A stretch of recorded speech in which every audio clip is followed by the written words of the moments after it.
नमस्कार, स्वागत है आप सभी का। मैं हूं प्रीति। आइए शुरुआत करते हैं हेडलाइंस के साथ। नोट के लिए कतार बरकरार, चक्का जाम की नौबत। सोशल मीडिया पर वायरल वीडियो में बीजेपी विधायक ने बड़े कारोबारियों को पूर्व जानकारी होने की बात कही। सदन में भी विपक्ष ने की जेपीसी जांच की मांग। पंजाब में चुनावी सरगर्मियां तेज। शिरोमणि अकाली दल ने जारी की 69 उम्मीदवारों की पहली सूची। सूची में मुख्यमंत्री और उप मुख्यमंत्री का नाम नहीं। भारतीय सेना ने अपने 11 सैनिकों को मारे जाने के पाकिस्तानी दावे को किया खारिज। कहा, राहिल शरीफ का बयान बेबुनियाद। सीमा पर सीज फायर का उल्लंघन जारी।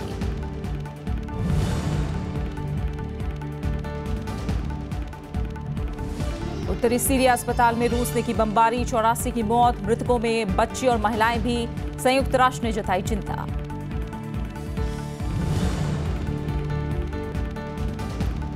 महिला क्रिकेटरों की वेस्टइंडीज के खिलाफ क्लीन स्वीप, 15 रनों से जीता तीसरा वनडे।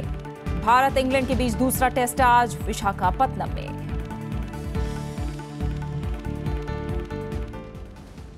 और नोटों के लिए कतार की लंबाई फिलहाल छोटी होती नहीं दिख रही है। कई जगहों पर आज भी लोग सुबह से कतार लगाए खड़े हैं। नकदी की परेशानी के चलते देश भर में सामान को एक कोने से दूसरे कोने में ले जा रहे ट्रक चालकों को भी खासी परेशानी हो रही है। खुले पैसों की कमी के चलते चालकों को टोल भुगतान और खाने पीने के खर्च की किल्लत झेलनी पड़ रही है। इस बीच नोटबंदी के मामले में भारतीय रिजर्व बैंक ने सभी बैंकों को रोजाना रिपोर्ट जमा करने के निर्देश दिए हैं। साथ ही सभी बैंकों को यह भी निर्देश दिया है कि वो बिना पैन कार्ड के किसी भी खाता धारक से 50,000 रुपए से ज्यादा की रकम स्वीकार ना करें। इसके अलावा गृह मंत्रालय भी हालात पर निगाह बनाए हुए है। बैंकों में नकदी की व्यवस्था और सुरक्षा से जुड़े इंतजामों को लेकर गृह मंत्रालय हर 2 घंटे में हालात की जानकारी ले रहा है।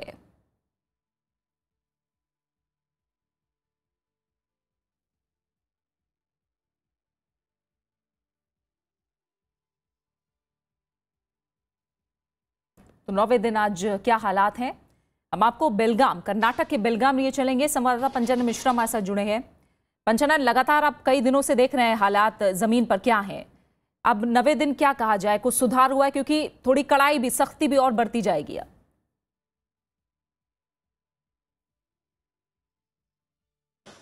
प्रीति, देखिए, सुधार हुआ है ये कहना बहुत मुश्किल है, क्योंकि एटीएम में अब लाइनें और ज्यादा बढ़ रही हैं, हम ये कह सकते हैं, क्योंकि लोगों के पास जो बचा कुचा कैश था वो खत्म हो रहा है।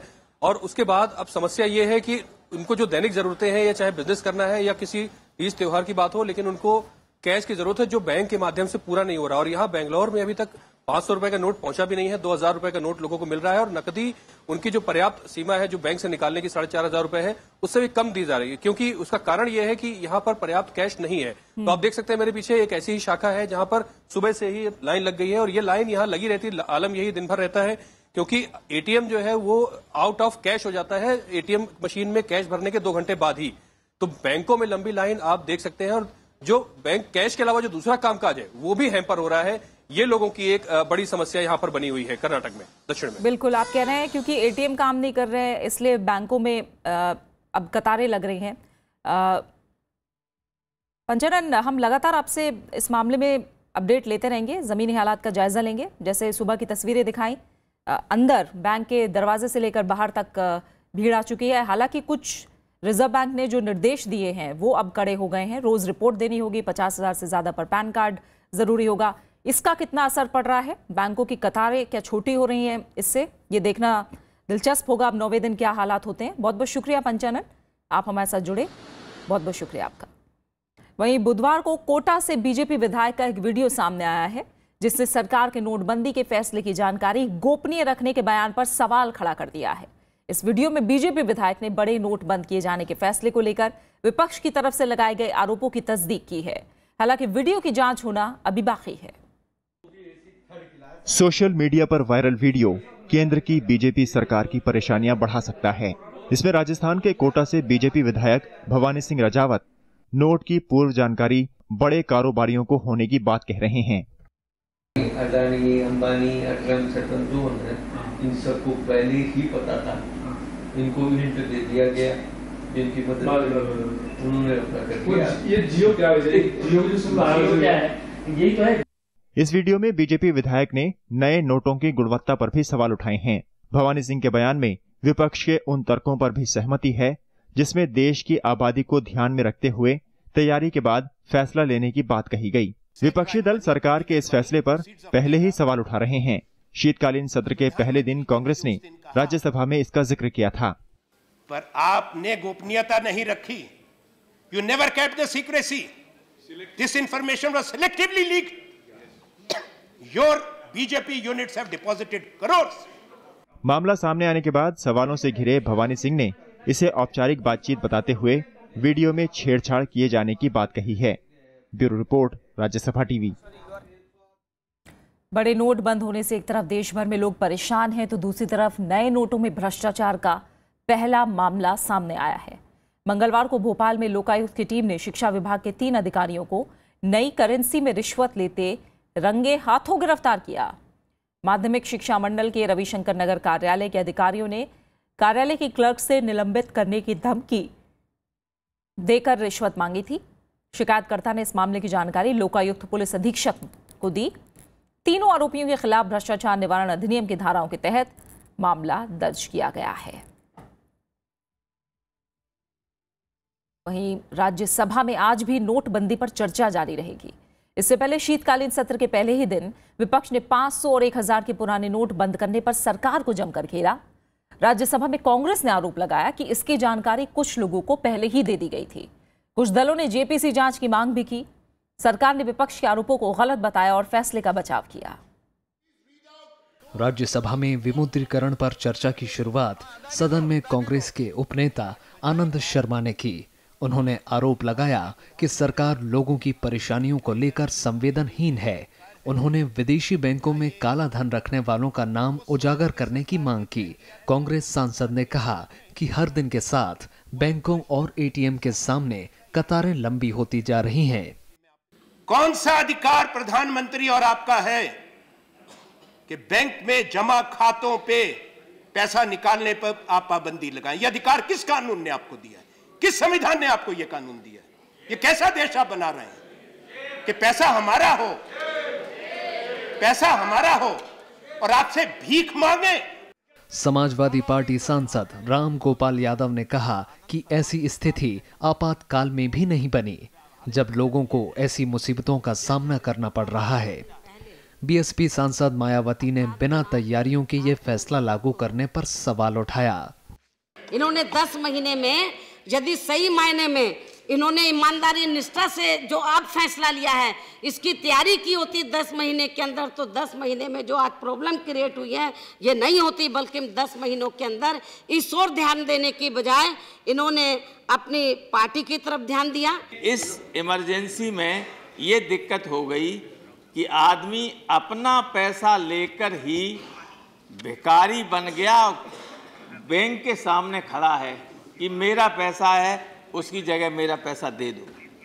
सीपीएम सांसद सीताराम येचुरी ने आरोप लगाया कि 8 नवंबर को घोषणा से पहले ही बीजेपी की पश्चिम बंगाल इकाई ने बैंक में 1 करोड़ के पुराने नोट जमा कराए। जेडीयू सांसद शरद यादव ने किसानों को हो रही दिक्कतों का सरकार से समाधान पूछा। उन्हें खाद चाहिए, बीज चाहिए, हर तरह का बीज जो है वो गोदामों में भरा हुआ है, वो बीज वाला कैश मांग रहा है। क्या इंतजाम कर रहे हैं आप किसान के लिए? और सब लोगों के लिए आपने इंतजाम किया, किसानों के लिए आपने क्या काम किया? This should be completely investigated until alternative arrangements are put in place. The Prime Minister declared 30th of December to be the final date, after which these notes will not be valid. Till then, allow them to continue. इससे पहले चर्चा में हिस्सा लेते हुए ऊर्जा मंत्री पीयूष गोयल ने कहा कि इस फैसले से ईमानदारों का सम्मान हुआ है, जबकि बेईमानी परेशान है। एक प्रकार से ईमानदारी का उत्सव और प्रामाणिकता का पर्व पूरे देश में मनाया जा रहा है। हमने कई लोगों से जब चर्चा की 8 तारीख के 8 बजे के बाद, तब सभी ने कहा थोड़ा कष्ट है, कुछ ही दिनों का कष्ट है, और वास्तव में ईमानदार लोगों ने अपना पैसा डालना शुरू कर दिया है। प्रधानमंत्री नरेंद्र मोदी ने 8 नवंबर को 500 और 1000 के पुराने नोट बंद करने का ऐलान किया था। इसके बाद से ही विपक्षी दल इसे बड़ा मुद्दा बना रहे हैं। इसे लोगों की परेशानियां बढ़ाने वाला कदम बता रहे हैं। कृति मिश्रा के साथ विशाल दहिया, राज्यसभा टीवी। चर्चा के दौरान कई और सांसदों ने भी अपनी बात रखी। विपक्षी सांसदों का आरोप था कि इस फैसले से ग्रामीण अर्थव्यवस्था के साथ विदेशी निवेश पर भी असर पड़ेगा। कुछ दलों ने सरकार के सामने सुझाव भी रखे। वहीं कांग्रेस ने कल प्रधानमंत्री के सदन में मौजूद रहने की मांग की। AIADM के सांसद ए नवनीत कृष्णन ने कहा कि गांव में सभी जरूरी कामों में परेशानी हो रही है। एनसीपी के प्रफुल्ल पटेल ने बिना तैयारी के इतना बड़ा फैसला लेने का आरोप लगाया।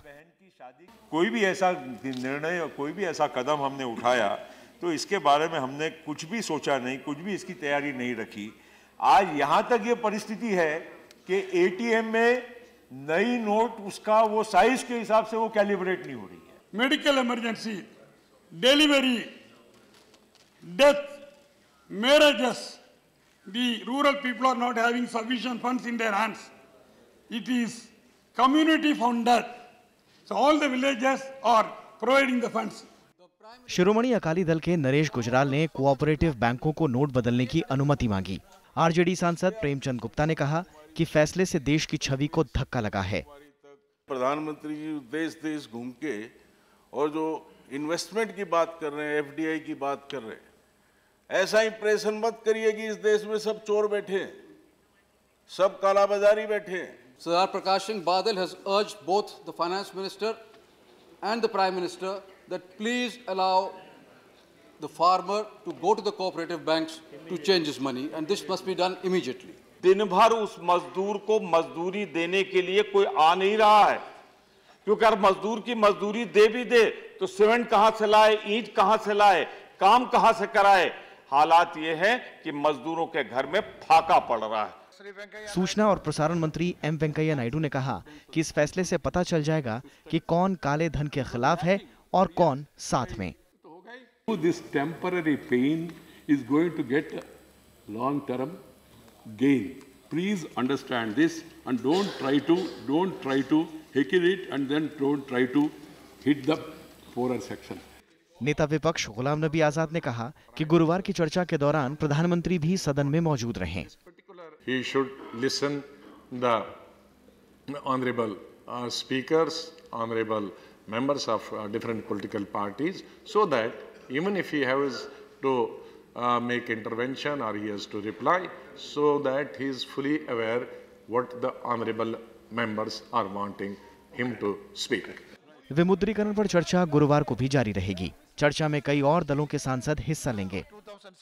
विशाल दहिया, राज्यसभा टीवी। वित्त मंत्री अरुण जेटली ने विजय माल्या समेत दूसरे उद्योगपतियों का 7,000 करोड़ रुपए का कर्ज माफ करने की खबरों को गलत बताया है। उन्होंने राज्यसभा में कहा कि भारतीय स्टेट बैंक ने ऐसा कोई फैसला नहीं किया है। वो सीपीएम सांसद सीताराम येचुरी के आरोपों का जवाब दे रहे थे। सीपीएम सांसद ने आरोप लगाया था कि माल्या समेत कई उद्योगपतियों का कर्ज माफ किया गया है। वित्त मंत्री ने कहा कि डूबे हुए कर्ज को वसूलने की पूरी कोशिश हो रही है। Only in the accounting books, the performing asset becomes non-performing. That's all. Otherwise, the liability to pay and the right to recover still remains.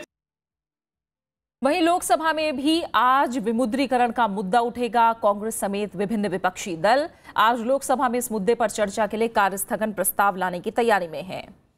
विपक्षी नेताओं का कहना है कि चर्चा का मकसद किसानों, मजदूरों और छोटे कारोबारियों समेत आम लोगों को हो रही परेशानियों को सामने लाना है। शीतकालीन सत्र के पहले दिन लोकसभा में टीएमसी की वर्तमान सांसद रेणुका सिन्हा, 6 पूर्व दिवंगत सदस्यों समेत 9 नेताओं को श्रद्धांजलि देने के बाद सदन की कार्यवाही स्थगित कर दी गई थी। ओडिशा के कालाहांडी जिले में ज्यादातर इलाके बैंकों की शाखाओं और एटीएम की कमी से जूझ रहे हैं। ऐसे में बैंकिंग और बैंकिंग कॉरेस्पॉन्डेंट्स दूर दराज के इलाकों में लोगों के कैश की जरूरतों को पूरा करने में मददगार साबित हो रहे हैं। पूरे देश की तरह कालाहांडी जिले के लगभग हर इलाके में नोटबंदी के फैसले ने लोगों की परेशानियां बढ़ा दी हैं। जिले के शहरी इलाकों में तो लोग घंटों संघर्ष के बाद किसी तरह जरूरत का पैसा हासिल कर भी लेते हैं, लेकिन ग्रामीण इलाके तो इतने पिछड़े हैं कि नोट बदलवाने और निकलवाने के लिए बैंक और एटीएम मशीनें तक नहीं हैं। ऐसे में बैंकों के कियोस्क सेंटर गांव और पिछड़े इलाकों में लोगों का एकमात्र सहारा बन रहे हैं। तकलीफ नहीं होता है क्योंकि पास में है, इस पे बहुत सारे लोग आते हैं। एक्सचेंज करने के लिए बहुत सारी भीड़ लग जाती है वहाँ पर। यहाँ पर भी एटीएम में भी भीड़ होती है, तो यहाँ पे पास में है तो कुछ भी आसानी से करते हैं। जिले के सबसे बड़े बैंक एसबीआई ने बैंकिंग सुविधा से महरूम ग्रामीण इलाकों में करीब 150 कियोस्क सेंटर खोले हैं। इन्हें 50,000 रुपए तक स्वाइप मशीन से कैश मुहैया कराने का अधिकार दिया गया है। साथ ही खातों से 10,000 रुपए तक की निकासी की जा सकती है। लोगों का जो तकलीफ है उसको हम समझ रहे हैं और आगे से ज्यादा सर्विस देंगे। हालांकि कियोस्क सेंटर चलाने वाले बैंकिंग कॉरेस्पोंडेंट्स के ट्रांजैक्शन पर नजर रखने और कैश डिलीवरी में लोगों से भेदभाव या हेरा फेरी पर नजर रखना बैंक अधिकारियों के लिए चुनौती है। जहाँ पे नेटवर्क प्रॉब्लम है, हम इसको LHO को रिफर कर, हमारा जो हेड ऑफिस है उसको रिफर करते हैं और VSAT का प्रबंध भी करते हैं। ये कियोस्क बैंकिंग सेंटर जनधन योजना के तहत खोले गए थे। अब नोटबंदी के बाद बैंक शाखाओं की तरह काम कर रहे हैं। लोगों का ये कहना है कि इस फैसले से दिक्कतें ज़रूर हुई हैं, मगर इस फैसले के साथ वो खड़े हैं और उनको लगता है कि धीरे धीरे जो स्थिति है वो ठीक होती चली जाएगी। कैमरा पर्सन चेतन के साथ प्रणव गोस्वामी, राज्यसभा टीवी, कालाहांडी, ओडिशा। और इस समय हम चलेंगे अपने संवाददाता अखिलेश सुमन के पास, जो कि चूरू में राजस्थान में मौजूद हैं इस समय। अखिलेश, आप बताइए, जमीन पर अब 90 दिन हालात कैसे नजर आ रहे हैं? देखिए प्रीति, जमीन पर जो हालात ये हैं कि लोगों के पास खुदरा पैसे की, खुदरा रुपए की काफी कमी है। और मैं जहां खड़ा हूं वहां से कम 9 किलोमीटर चलना पड़ता है लोगों को बैंक जाने के लिए या एटीएम मशीन के लिए। और आप समझती हैं कि यहाँ गांव में लोगों के पास इतने पैसे नहीं होते कि वो बार बार जाकर एटीएम मशीन से निकाले। एक बार लोग निकाल कर ले आते हैं और उससे उनका काम चलता है। लेकिन जब अचानक 8 तारीख को ये नोटबंदी की प्रक्रिया शुरू हुई, उसके बाद सभी लोग सकते में हैं और लोगों को समझ में नहीं आ रहा है कि ये क्या हो रहा है। और सबसे बड़ी बात यह है कि लोगों को यह लग रहा है कि सिर्फ नोट पर पाबंदी लगा देने से जो काले धन की प्रक्रिया है, जो गांव में भ्रष्टाचार से काला धन उपजता है, उस पर रोक लगना संभव नहीं है। लोग बात कर रहे हैं कि जो ग्रामीण योजनाएं हैं, उन ग्रामीण योजनाओं के तहत उनकी जो हेराफेरी होती है, उस हेराफेरी से काला धन गाँव में उत्पन्न हो रहा है और उसके रोकने की कोई तरीका अभी तक सरकार ने नहीं निकाला है। चाहे तो स्थानीय सरकार हो या केंद्रीय सरकार हो, जो प्रशासनिक तौर पे जो भ्रष्टाचार है, उस भ्रष्टाचार से गांव में काला धन बन रहा है और उसके चलते गांव में गैर बराबरी हो रही है। गांव में अपराध की जो प्रक्रिया है, सामाजिक कुरीतियां और बल मिल रहा है और यहां तक कि धार्मिक भ्रष्टाचार भी बढ़ रहा है। सरकार को लोगों का कहना है कि इस ओर ध्यान देना चाहिए। सिर्फ नोटबंदी 500 रुपए और 1,000 रुपए के नोट को बंद कर देने से भ्रष्टाचार और काला धन पे कोई प्रभाव नहीं पड़ेगा। बिल्कुल। और इन चीजों को लेकर अखिलेश, अब मुखर जैसे आप बता रहे हैं, और जो तरीके हैं, जिस तरह से घोटाले होते हैं, जिस तरह से गांव वालों का पैसा मारा जाता है, इन चीजों को लेकर अब लोग और ज्यादा मुखर हो रहे हैं, क्योंकि लगातार 9वां दिन है और उन तक अपने ही पैसे गांव वालों तक नहीं पहुंच पा रहे हैं, इसलिए और मुखर हो रहे हैं इन चीजों को लेकर। फिलहाल बहुत बहुत शुक्रिया अखिलेश आपका हमारे साथ जुड़ने के लिए और इस तमाम बातचीत के लिए। और आगे बढ़ते हैं। भारत ने पाकिस्तान के उस दावे को खारिज कर दिया है जिसमें उसने 11 सैनिकों को शहीद करने का दावा किया था। भारतीय सेना की ओर से जारी बयान में कहा गया है कि 14 नवंबर को पाकिस्तान की ओर से हुई गोलीबारी में कोई भारतीय जवान शहीद नहीं हुआ। पाकिस्तान के सेना प्रमुख जनरल राहिल शरीफ ने दावा किया है कि 14 नवंबर को पाकिस्तान की ओर से की गई जवाबी फायरिंग में भारत के 11 जवान शहीद हुए थे। उरी आतंकी हमले के बाद से सीमा पर तनाव का माहौल है। इस आतंकी हमले में 19 सैनिक शहीद हुए थे। उरी हमले के बाद भारतीय सेना ने आतंकवादियों के खिलाफ सर्जिकल स्ट्राइक की थी और इसके बाद से सीमा पर लगातार फायरिंग हो रही है।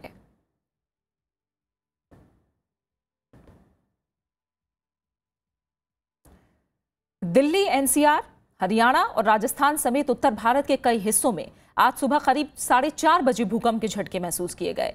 रिक्टर पैमाने पर भूकंप की तीव्रता 4.4 आंकी गई है। इसका केंद्र हरियाणा के बावल से 13 किलोमीटर दक्षिण पूर्व में जमीन से 10 किलोमीटर नीचे था। झटकों से घबराए लोग घरों से बाहर आ गए। हालांकि अभी तक किसी भी तरह के जान माल के नुकसान की कोई खबर नहीं है। और आप बने रहिए हमारे साथ, लौट रहे हैं एक छोटे से ब्रेक के बाद।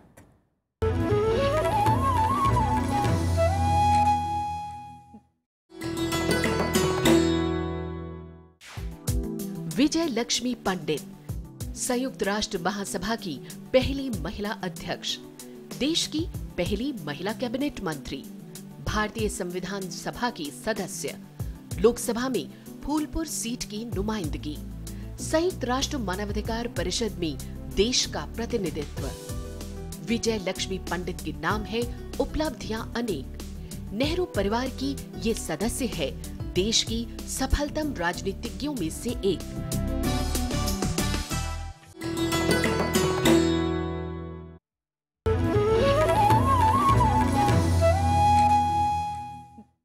पंजाब में विधानसभा चुनाव को लेकर सरगर्मियां तेज हो गई हैं। आम आदमी पार्टी के बाद अब शिरोमणि अकाली दल ने भी अपनी पहली सूची जारी कर दी है। इस लिस्ट में 69 उम्मीदवारों के नाम शामिल हैं। हालांकि पहली सूची में मुख्यमंत्री प्रकाश सिंह बादल और उप मुख्यमंत्री सुखबीर सिंह बादल का नाम शामिल नहीं है। सुखबीर सिंह बादल ने सूची जारी करते हुए कहा कि सभी कैबिनेट मंत्री अपने अपने विधानसभा क्षेत्रों से चुनाव लड़ेंगे। सिर्फ परमिंदर सिंह ढींढसा सुनाम की जगह लहरा गंगा से किस्मत आजमाएंगे। सांसद प्रेम सिंह चंदूमाजरा के बेटे हरिंदरपाल सिंह को सानौर से अकाली दल उम्मीदवार बनाया गया है। आम आदमी पार्टी पहले ही पंजाब चुनाव के लिए 79 उम्मीदवारों के नाम घोषित कर चुकी है। राज्य में 117 विधानसभा सीटें हैं। कांग्रेस ने अब तक अपनी कोई सूची जारी नहीं की है। उम्मीद की जा रही है कि कांग्रेस भी जल्द ही अपने उम्मीदवारों की पहली सूची जारी कर सकती है। सुप्रीम कोर्ट ने इंटरनेट पर मौजूद गर्भ में बच्चे के लिंग जांच के तरीकों से जुड़ी जानकारी के मामले में सख्त रुख अख्तियार कर लिया है। कोर्ट ने गूगल, याहू और माइक्रोसॉफ्ट जैसे सर्च इंजनों को इस बारे में 36 घंटे के अंदर इंटरनेट से जानकारी और इससे जुड़े विज्ञापन हटाने को कहा है। सुप्रीम कोर्ट ने केंद्र सरकार को भी एक नोडल एजेंसी गठित करने का निर्देश दिया है। ये एजेंसी इंटरनेट पर इस तरह के मामलों की निगरानी करेगी। सुप्रीम कोर्ट पहले भी गूगल, माइक्रोसॉफ्ट और याहू जैसे सर्च इंजनों को ऐसे विज्ञापन हटाने का आदेश दे चुका है। मामले की अगली सुनवाई 17 फरवरी को होगी।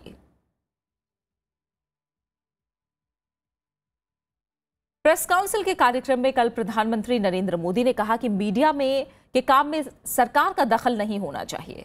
उन्होंने कहा कि अभिव्यक्ति की आजादी बनी रहनी चाहिए। प्रधानमंत्री ने पत्रकारों पर हमले और उनकी हत्या पर चिंता जताते हुए उनकी सुरक्षा पर जोर दिया। नेशनल प्रेस डे पर प्रधानमंत्री नरेंद्र मोदी दिल्ली में प्रेस काउंसिल ऑफ इंडिया के कार्यक्रम में शामिल हुए। इस मौके पर उन्होंने कहा कि मीडिया पर सरकार या बाहरी नियंत्रण समाज के लिए ठीक नहीं है। प्रधानमंत्री ने मीडिया में आत्मनियंत्रण की व्यवस्था को सही बताया। बाहर के नियंत्रण की कल्पना उस समाज को आगे ले जाने वाली कल्पना हो ही नहीं सकती। आप ही लोगों ने बैठ करके इसी काउंसिल जैसी व्यवस्था के माध्यम से, सीनियर लोगों के अनुभव के माध्यम से और समाज का सर्वग्राही हित देख करके हम इन अवस्थाओं को विकसित कैसे करें। उन्होंने हाल के दिनों में पत्रकारों की हत्या की घटना की निंदा की। सरकारों का दायित्व बनता है कि ऐसे लोगों के साथ जो भी गलत आचरण होता है उनको न्याय मिलना चाहिए, उनकी सुरक्षा की चिंता होनी चाहिए। प्रधानमंत्री ने कहा कि सरकार और मीडिया में संवादहीनता नहीं होनी चाहिए। देश में बदलाव के लिए सरकार और मीडिया दोनों की अहमियत होती है। इस समारोह में उत्कृष्ट पत्रकारिता के लिए जाने माने पत्रकार एस निहाल सिंह को राजा राम मोहन राय राष्ट्रीय पुरस्कार से सम्मानित किया गया। इसके साथ ही राज्यसभा टीवी के वरिष्ठ पत्रकार अरविंद कुमार सिंह को ग्रामीण पत्रकारिता के लिए सूचना और प्रसारण मंत्री वेंकैया नायडू ने सम्मानित किया। इस मौके पर पत्रकारिता के क्षेत्र के योगदान के लिए कई वरिष्ठ पत्रकारों को भी पुरस्कृत किया गया। Bureau report, Rajya Sabha TV. और अंतर्राष्ट्रीय खबरों में सीरिया के अलेप्पो शहर में हुए हवाई हमलों में 54 लोगों की मौत हो गई है। हमले बच्चों के एक अस्पताल पर किए गए। मरने वालों में कई बच्चे और महिलाएं शामिल हैं। अमेरिका ने इन हमलों के लिए रूस को जिम्मेदार ठहराया है। संयुक्त राष्ट्र ने सीरिया के ताजा हालात पर चिंता जताई है। सीरिया का अलेप्पो शहर बुधवार को लगातार दूसरे दिन हवाई हमलों से दहल उठा। इस बार निशाना बना पूर्वी अलेप्पो में बच्चों का एक अस्पताल और एक school. Syrian observatory for human rights के मुताबिक इस हमले में कम से कम 54 लोगों की मौत हो गई। मरने वालों में 5 बच्चे और एक राहत कर्मी शामिल है। इधर संयुक्त राष्ट्र ने हमले की निंदा करते हुए सीरिया के ताजा हालात पर चिंता जताई है। Well, World Health Organization strongly condemns this latest wave of attacks on healthcare facilities. In the last 48 hours, there were 6 attacks on hospitals and health centers in western rural Aleppo, east Aleppo, as well as in Idlib. वहीं America ने हमलों के लिए रूस और Syria को जिम्मेदार ठहराया। So 5 hospitals and 1 mobile clinic, and by all counts, looks like they were deliberately targeted. All in the span of just the last day or so. It's also worth noting that despite Russian claims that it halted. संयुक्त राष्ट्र के मुताबिक Aleppo में इस महीने 500 से ज्यादा लोगों की मौत हो चुकी है। सीरिया 5 साल से आंतरिक संघर्ष का सामना कर रहा है, जिसमें लाखों लोग जान गंवा चुके हैं। Bureau report, Rajya Sabha TV. बात क्रिकेट की। भारत और इंग्लैंड के बीच आज दूसरा टेस्ट विशाखापत्तनम में खेला जा रहा है। टीम इंडिया ने टॉस जीतकर पहले बल्लेबाजी का फैसला किया है। टीम पहले बल्लेबाजी करके इंग्लैंड पर दबाव बनाने की कोशिश करेगी। हालांकि राजकोट में खेले गए पहले टेस्ट में इंग्लैंड के गेंदबाजों का प्रदर्शन बेहतर रहा था। राजकोट में इंग्लैंड के स्पिनर्स ने भारत के 16 में से 13 विकेट अपने नाम किए। ऐसे में टीम इंडिया के बल्लेबाजों के लिए विशाखापट्टनम की चुनौती आसान नहीं होगी। विशाखापट्टनम में स्पिन गेंदबाजों के लिए पिच मददगार साबित हो सकती है। वहीं भारतीय महिला क्रिकेट टीम ने वेस्टइंडीज के खिलाफ सीरीज 3-0 से जीत ली है। वेदा कृष्णमूर्ति की शानदार 71 रन और राजेश्वरी गायकवाड़ की शानदार गेंदबाजी की मदद से टीम ने वेस्टइंडीज को तीसरे और आखिरी वनडे में 15 रनों से हरा दिया। भारतीय टीम ने पहले बल्लेबाजी करते हुए 6 विकेट पर 199 रन बनाए। जवाब में मेहमान टीम 49.1 ओवर में 184 रन पर ढेर हो गई। लक्ष्य का पीछा करने उतरी विंडीज के शीर्ष क्रम के बल्लेबाजों ने अच्छी शुरुआत दिखाई, लेकिन निचले क्रम के बल्लेबाजों से निराशा हाथ लगी। राजेश्वरी गायकवाड़ ने 34 रन देकर 4 विकेट हासिल किए। बात खास शख्सियत की। आज महान स्वतंत्रता संग्राम सेनानी लाला लाजपत राय की पुण्यतिथि है। इस मौके पर पूरा देश उन्हें याद कर रहा है। लाला जी का जन्म 28 जनवरी 1865 को लाहौर में हुआ था। पंजाब केसरी के नाम से विख्यात लाला लाजपत राय कांग्रेस के गरम दल के नेताओं में शुमार थे। लाला जी लोकमान्य बाल गंगाधर तिलक और बिपिन चंद्र पाल को लाल बाल पाल के नाम से भी जाना जाता है। इन तीनों ने ही सबसे पहले देश में स्वराज की आवाज बुलंद की। स्वामी दयानंद सरस्वती के साथ मिलकर लाजपत राय ने सामाजिक आंदोलनों को भी दिशा दी। लाहौर में साइमन कमीशन के विरोध में एक प्रदर्शन के दौरान लाठीचार्ज में वो गंभीर रूप से घायल हो गए थे। 1928 में आज ही के दिन उनका देहांत हो गया था। और अब आखिर में हेडलाइंस।